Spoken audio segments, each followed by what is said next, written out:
खासदार नवनीत राणा यांनी भारतीय जनता पक्षामध्ये प्रवेश केला। रात्री उशिरा प्रदेश अध्यक्ष चंद्रशेखर बावनकुळे यांच्या उपस्थितीमध्ये त्यांचा प्रवेश झालेला आहे। तर नवनीत राणांना भाजपकडून अमरावतीमधून उमेदवारी जाहीर करण्यात आली आहे। महत्त्वाची बातमी आपण पाहतोय, नवनीत राणा यांनी भाजपमध्ये पक्षप्रवेश केला। रात्री उशिरा प्रदेश अध्यक्ष चंद्रशेखर बावनकुळे यांच्या उपस्थितीमध्ये त्यांचा पक्षप्रवेश पार पडलेला आहे। तर भाजपकडून अमरावतीमधून त्यांना लगेचच उमेदवारी देखील जाहीर करण्यात आली आहे।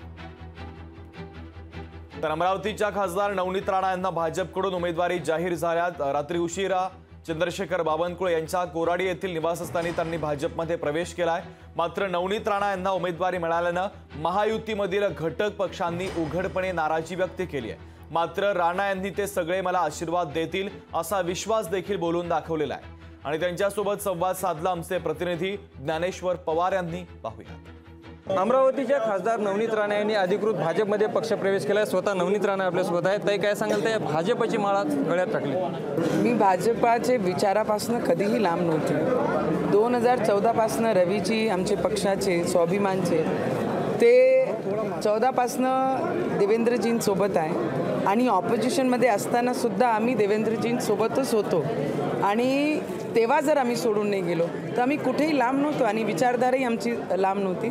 पण एक ऑफिशियली मातीची जाण ठेवणारा जर या देशामध्ये प्राईम मिनिस्टर जी मातीवरनं निघून एक कार्यकर्त्याची ओळख करून आज त्यांना एवढं मोठं सपोर्ट अमरावतीचे लोकांना हे विश्वास दाखवला की मी जो मातीमध्ये काम करेन, लोकांच्या हितामध्ये उभा राहीन, त्यांचे गरजा पूर्ण करत असन तर त्याचे पाठीशी देशाचे प्रधानमंत्री नक्की उभे आहे। त्यांनी आज मला तिकीट जाहीर करून हे सगळ्यांना विश्वास दिला की अमरावतीवर त्यांचं लक्ष आहे आणि अमरावतीच्या विकासामध्ये ते आमच्या पाठीशी राहील। कामाची पावती जे माझे अमरावतीकरांनी विश्वास दिला आहे पक्षाला आणि त्यांना जी माहिती आहे त्यांनी ते विचार आपले ठेवलेले आहे। पण मला असं वाटतं माझी अमरावतीकर माझ्या डोक्यावर नक्की प्रेमाचा आणि आशीर्वाद ठेवतील आणि येणारं भविष्य अमरावतीकर आणि माझा पूर्ण कुटुंब अमरावतीचं सगळे माझ्या पाठीशी राहील।